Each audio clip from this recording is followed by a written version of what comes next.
Okay, let me just talk a bit more casually now that we're not in the formal setting. I know a lot of you always message me like, can you just say it the way you really say it when the mic isn't on? So here we go. Look, the thing that keeps confusing people, genuinely confusing them, is why Israel and China actually get along very well. And I know online it looks like they don't, because there's outrage and TikTok narratives and a lot of emotional framing. But if you go beyond all that, if you look at elite behavior instead of elite rhetoric, it becomes very clear. Israel and China work together because transnational capital needs them to. That's it. And I'll repeat that because it's the whole architecture. Transnational capital needs them aligned. It's not ideological. It's not sentimental. It's not religious. It's logistical. Israel, whether people like to hear it or not, is not just a state anymore. It's a supply chain command node. And China is the manufacturing civilization of the planet. So, hand in glove, yes, that's exactly the relationship. Now, I can slow this down a bit. People ask, why is Gaza allowed to burn? Why is no one stopping it? And they expect some moral explanation or some UN process answer. No, the answer is infrastructural. Gaza is planned territory. It is, more specifically, canal territory. The Bengrian Canal, which will replace Suez or bypass it or overshadow it, whichever phrase you prefer, is the true geopolitical prize. And once that route is open, whoever controls it controls Eurasian movement. So then, of course, China and Russia abstained at the UN. Not because they like genocide, obviously not, but because they stand to benefit from the canal's existence. Russia wants Black Sea energy moving south without NATO choke points. China wants a corridor that is not US controlled, not European regulated. So the silence isn't accidental, it's transactional. Now, I want to say this a bit more personally because in the formal lecture space, I have to watch tone, right? But here, you all know me, you've been listening for months, so let me put it plainly. If I'd stayed in the West Yale faculty track, PhD pipeline, I would never have arrived at these conclusions. I would have been trained away from them, politely, elegantly, ideologically. The West doesn't produce scholars anymore. It produces managers of narrative. Coming to China broke that spell. Okay. Man, Buddy's giving us some information to metabolize here. So what I'll say is this, he's talking about the, Israel Palestinian conflict, but he says that Israel is not it's not really just like a nation unto itself. It's like a command node that people want it because it'll be the nexus of trade. That's interesting. Then he follows that up with saying, listen, had he stayed in the United States, he would not have been able to see outside of the university standards. And I can attest that inside the universities of the modern age, there is definitely a biased agenda, right? There is definitely a left leaning bias agenda, and the idea is that certain ideas you really can't talk about. I personally know for me, there's no way I would be talking about none of this stuff in a university space. That's impossible. And so on one level, I can understand what he's saying. On another level, he's speaking. So this is about a politically charged world. This is about people who are willing to harm others based off of what it can get them. Now, see, no matter how messed up whatever we're seeing is, what's important is to be able to pull out a message that we can use. And so ultimately, when I'm seeing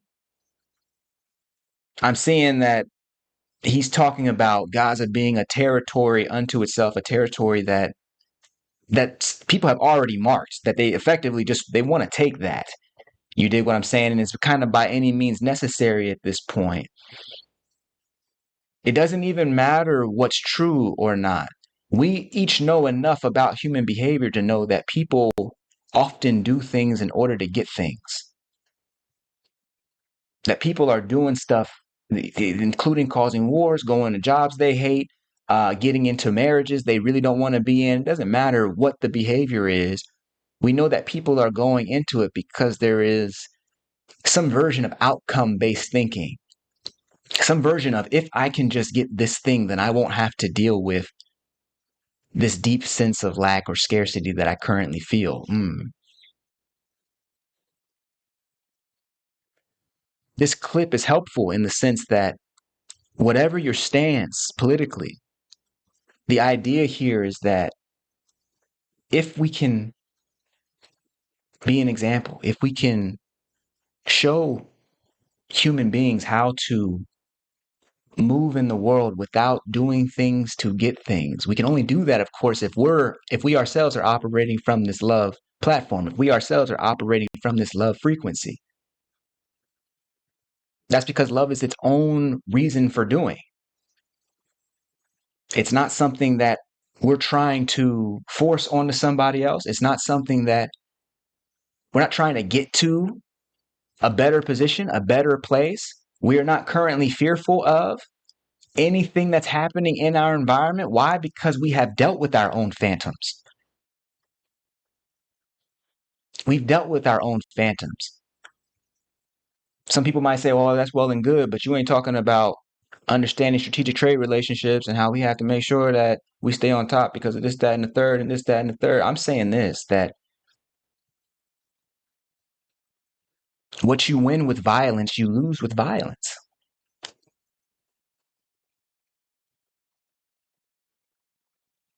This notion that violence begets itself, which most recently comes out of the Bible, that what you win with violence, you lose with violence. Human beings are at a place now where we must go beyond our prior ways of doing things. The coordination system, war is a problem in the sense that not because it's bad in the sense, but it's a problem because it interrupts human progress. As we talked about a couple of weeks ago, problems that were once solved, formulas that were once figured out, those get burned down, those get crushed, those get redacted, those get decimated during warfare. So human beings are always, if we take 2 steps forward, we take 3 steps back because we're constantly looking to get things and we're willing to use violence in order to do it until it angers the people and they retaliate. Now you're defending yourself. And maybe you can win once or twice or 3 or 4 times or 5 times or for 500 years or for even 1,000, but never 2,000. Eventually the empire crumbles and its knowledge now gets recycled into either history or the abyss of time. So I think it's valuable to see something like this and to bring what we're saying here. Yes, we're talking about love helping you on an individual level, but make no mistake, this is for everybody. This is for everybody. This is something that everybody can understand this program and begin to make use of it. And it completely changes the way that we interface with other nations. It completely changes the way we interface with ourselves internally within the nation. I don't see a point in being so quick to say, oh, you're naive.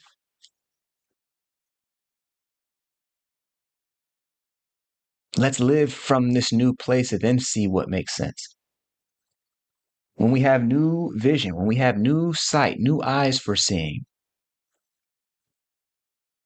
from that standpoint, let's find out what makes sense. Because there's not a single person in this world that wants to live life without love.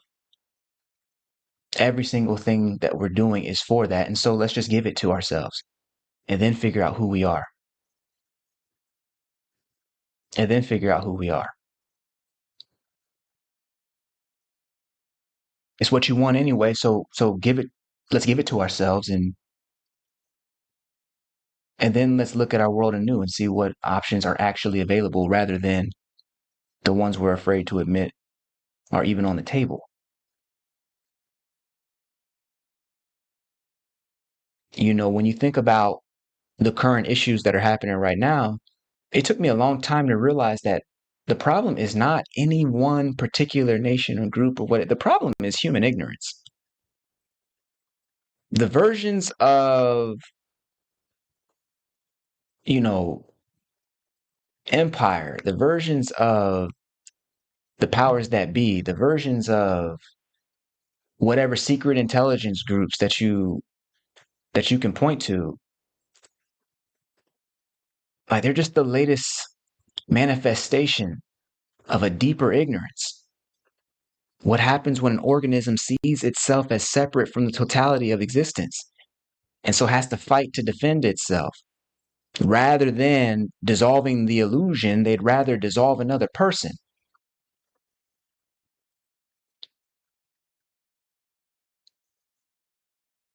I always want to come back and help people understand what the primacy of the gravity of the work that we do here is. We're talking about transforming the way that people psychoneurologically interface with existence and therefore with each other and therefore with themselves. It's a completely different way of moving.